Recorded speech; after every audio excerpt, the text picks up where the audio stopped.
Hey, this is Pranav here, and I want to talk about why the traditional LinkedIn funnel doesn't work for soloists, for coaches, for experts, for consultants. So, the traditional funnel looks something like this, right? So, you have the top of the funnel, the middle of the funnel, and then you have bottom of the funnel.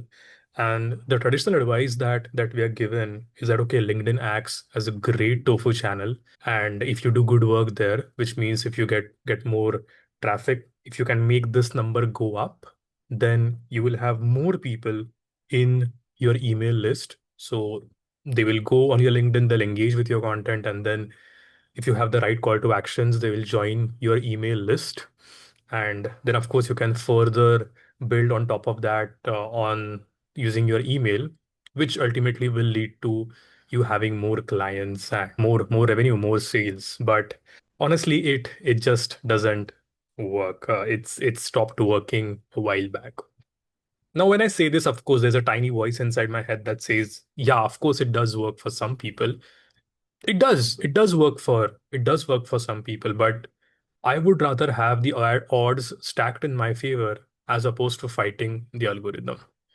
So no, the LinkedIn funnel doesn't work anymore, but there is a nuance, there is a caveat, and there is definitely a role, a function that LinkedIn plays, but not in the sense of acting as a top of the funnel channel and getting more people into your email organically.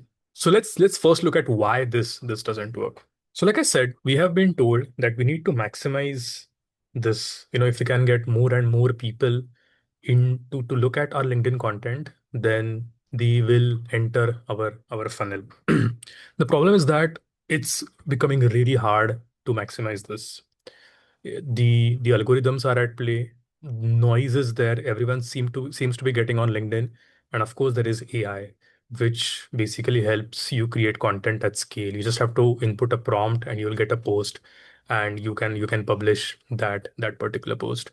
So it's just becoming extremely hard to maximize for attention, and I think all of us have been watching our reach go down drastically since the last few years. And the second reason it doesn't really work is because even if we get mass attention, is it really helpful? So for coaches and consultants, does width or breadth matter? So by width, I basically mean reaching to a large number of people, having a large surface area, but creating somewhat of a trust with them. Or do we need to reach few people and create a lot of trust with them? The answer is pretty straightforward. This clearly seems to be the winner because we are not selling $100 courses. We are selling something far premium.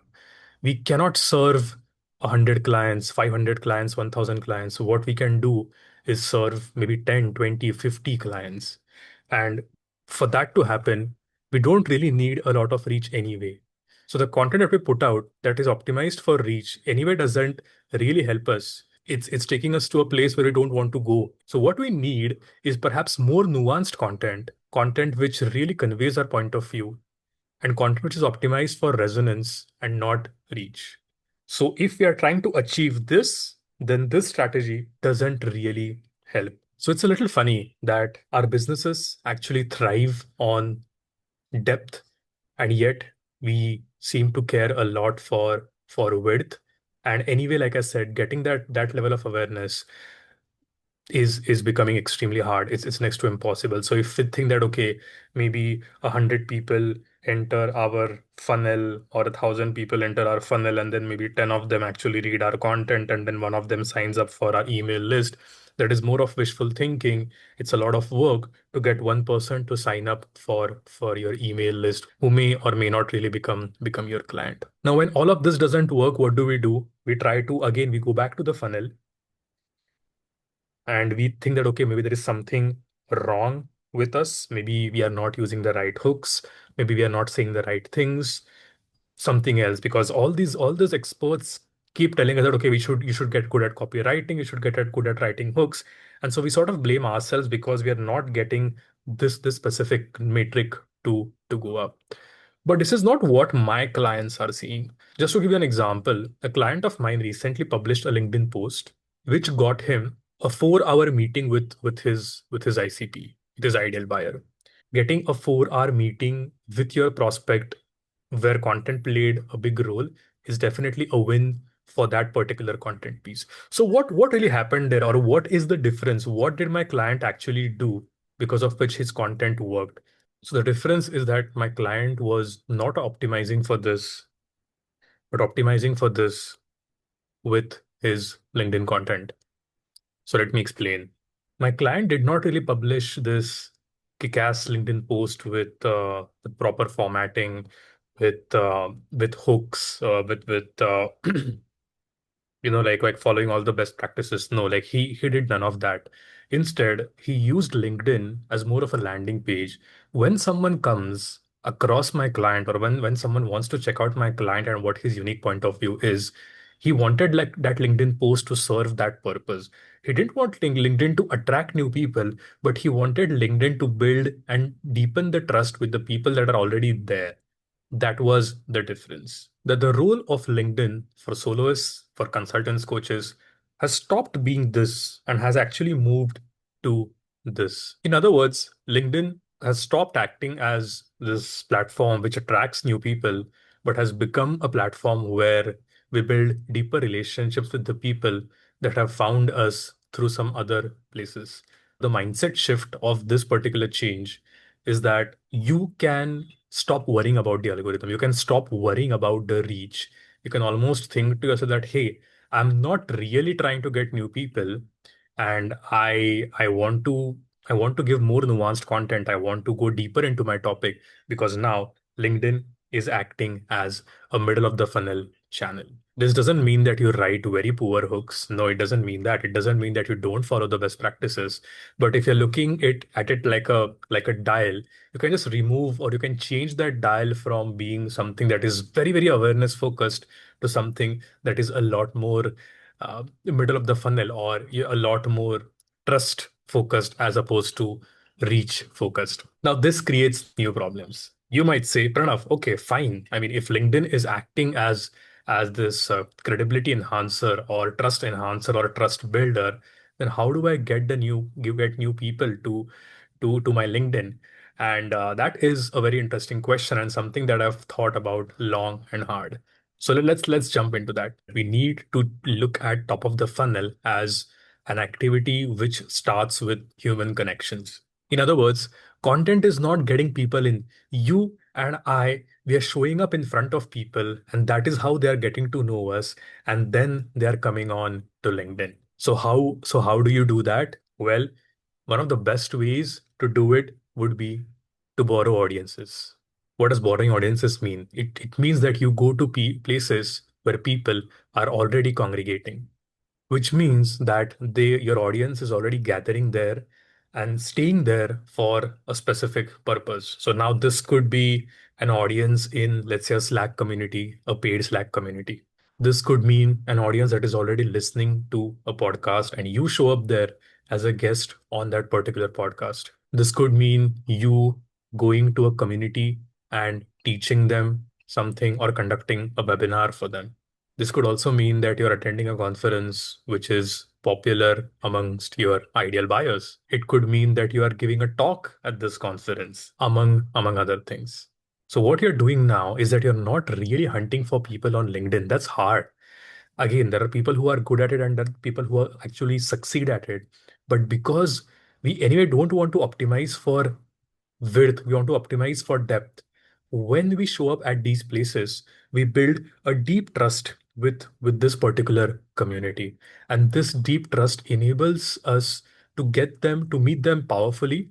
And by the time they start exploring our brand, they are already connected to us a lot more deeply, as opposed to someone who scrolls past our LinkedIn post. They don't really know about us. They don't really care about me. But yes, if I give a talk at a conference, or if I show up as a podcast guest, and if they're able to spend 30, 40, 50 minutes with me, they're already bought into my worldview a little bit, and the connection is extremely strong. From this water hole, or from all of these, or one of these avenues, we get people onto our assets, which typically could be LinkedIn. this shift has been a big game changer for me, my clients, and our businesses. This has just helped us create a lot of nuanced content, a lot of in-depth content that we can publish on LinkedIn, because the goal of this content is not really to get more awareness, but to build more trust with people who have already arrived. Now, one objection might just arise that, hey, Pranav, what you're talking about is a little bit difficult. I do not have access to paid Slack communities. I do not have access to uh, podcast hosts, and I can't really guest on them. I don't have access to conferences and talks, which I'll say I get it. I understand, and maybe I was, and I am maybe to a certain extent still into that situation, which is where I will propose the strategy of one-on-one conversations. Because if you can't attract a large number of audience, or even if you can't attract multiple people, if one-to-many communication is not possible, at least one-to-one conversations are possible, which means that you can show up every day and you can talk to one person, and you can actually borrow this one person from any of this. You can borrow this one person from other avenues as well, but you are still doing the same work, except that now you are not doing it one to many, which perhaps is a lot more efficient. You are taking the hard path, you're taking the hard path of building relationships with these people one on one. And once you get on a Zoom call with them, you will start seeing that they pay more attention to your LinkedIn. They pay more attention to what you've already published. They'll pay more attention to what you will publish in the future. So you're sort of doing the same thing that these activities were doing, except that now you are putting in more effort of building relationships one on one. Now, how to have these conversations is something which is a separate topic altogether, but the TLDR version of this perhaps could be that you can have these conversations as just no agenda calls, which is when you meet people on a Zoom call with no real specific agenda, but with the agenda of just getting to know them, trying to understand their business, and exploring if there is any collaboration possible. Another way of doing this would be listening tours, when you actually tell your ideal buyer that, hey, I'm trying to build this thing and I want your feedback on it. I'm not trying to sell to you, but I'll just want to get your feedback and understand if whatever I'm building is actually going to help you or not. So can we jump on a 30-40 minute call where I can ask you about your business and the challenges that you are facing, so that it enables me to build the right service or the right product. I have found that these two are sufficient in getting these one-on-one conversations flowing. Who do you have these conversations with? Well, in an ideal world, we would love to have all of these conversations with your buyers. But even if that is not possible, you can have them with your peers. You can have them with your strategic partners. It really doesn't matter. It almost doesn't matter who you're talking to, at least initially when we are trying to build relationships. The point is to get on a call with them and to have a conversation, because the magic of serendipity unfolds and we are able to unlock new opportunities.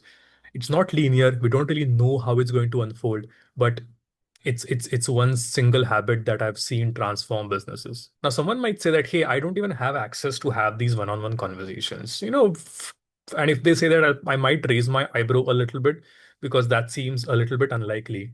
If you don't have any access to shared channels like podcast guesting or any watering holes like conferences, etc., and if you don't even know people with whom you can't have one-on-one conversations, it's a little surprising. But I do want to point out to a nuance which takes us back to LinkedIn again. Now, previously, I said that LinkedIn is very high noise and it's very low trust, which makes it difficult for us to really win at this platform and build meaningful relationships. But I'll tell you one advantage that LinkedIn has over all the other methods that we discussed so far is that over LinkedIn, we have complete control, which means that I might need to know 10 podcasters if I want to appear as a guest on their podcast. I might need to have some budgets to attend an event or to go to a conference. But LinkedIn is one area where I seem to have like a lot of control. In that situation, I would probably encourage to, yes, publish on LinkedIn. Again, not to really get a lot of awareness or to use those clickbaity hooks, but to use LinkedIn still as a middle of the funnel platform and replace all these other mediums with the LinkedIn DM strategy. Again, LinkedIn DM strategy is sort of a substitute for one-on-one conversations. It's a substitute for borrowing audiences. It's a strategy where we find the right people and try to have a conversation with them. We try to engage with them. Again, we're not trying to sell anything, but we're trying to build genuine connection. Maybe a message that you send out can say, "Hey, I love your newsletter. I just signed up for it." Or you could say that, "Hey, I love your tagline." Or you could ask them a question about a recent update that they posted. But now you're trying to build a relationship through LinkedIn DM. And again, the LinkedIn content that you put out actually becomes a middle of the funnel piece because now the people that you're interacting with on DM, they would go and check your LinkedIn profile. So again, the LinkedIn content there doesn't really play the role of, hey, I want to get new people into the funnel, but more of building trust with the people that already exist. Again, I know I've said this like 100 times now, but I just think it's worth repeating because the whole strategy changes once we start looking at LinkedIn that way. So again, we go all the way from LinkedIn DM strategy to LinkedIn, which acts as a middle of the funnel channel. So I know this is a lot. So just to summarize, we have always been told that the typical marketing funnel is divided into three parts, which is tofu, mofu, and bofu. If you want to get more people into the funnel, you have to optimize or you have to maximize your tofu, which means that you have to shout louder, you have to get their trust, which means that you might need to use very clickbaity hooks. You might need to publish at the right time, and you just might need to format the post well, because then you can get more people on LinkedIn. And then somehow magically, those people will read your content, engage with your content, go to your profile where you will have a link where they can sign up for your email list. So all you need to do is that you need to publish your content. You need to have that email link on the profile, and magic will start unfolding. It really doesn't happen anymore. Maybe it did at 2015, but as of 2025, when I'm making this video, it has stopped happening. The reason it has stopped happening is because of multiple reasons, though the topmost being that there is a lot of noise, there is AI, and in general there is low trust in the environment, especially on LinkedIn, where there is little trust. We are always a little bit cautious when we are looking at other people. But there is another reason why this is perhaps not a good strategy, which is that we are soloists, which means that we don't want 1,000 people. We perhaps want 10, 20, 50 people the next year. And so we don't really want width, we want depth. We want to build a lot of trust with few people than building just a little trust with a lot of people. So anyway, this business model doesn't support the idea of having a lot of people engage with our content. Sure, it works for course creators. It works if you're selling like a $500 or a $100 course, but that is not what we are selling. So what is the alternative? So the alternative is to use LinkedIn as a trust builder or an enhancer of credibility of people who have already arrived, which means that you don't really use LinkedIn as a way to get more people, but you use it as a way to increase the people that are already there, which raises an important problem that, hey, Pranav, that how do I get new people? And the answer to that is that you get new people through interactions, through human connections, and through conversations. When we focus on human connection, the game changes because the connection is far more powerful than someone who is scrolling past your LinkedIn post, because for them, you're just a profile with a profile pic. But once you have like a conversation with someone, if you spend some time, if you and them are in the same room, then something magical happens. So how do you build this human connection? Well, one of the first ways to do it is through borrow audience, which means that we go to places where the audience is already congregating. These could be paid Slack communities. This could be you going on a podcast that is popular as a guest. This could mean that you are teaching, you're attending conferences, and so on. Now, in case you do not have access to this, the substitute to that is having one-on-one conversations. Okay, so you can't have one too many. At least let's do one-on-one, which means that you have no agenda calls with people. Again, a new connection goes on to LinkedIn, gets to know more about your point of view. You have listening to us, which again enable these one-on-one conversations. And the other way to do it would be through LinkedIn DM strategy. So you're using LinkedIn as a way to engage with new people. Again, you're not really depending on your content to get them. You're depending on your DMs to get them. Because once you start that conversation, they will go and check your LinkedIn, where you can nicely have your point of view, your big idea laid out. And then you can probably nudge the conversation so that it becomes a call. I hope this helps.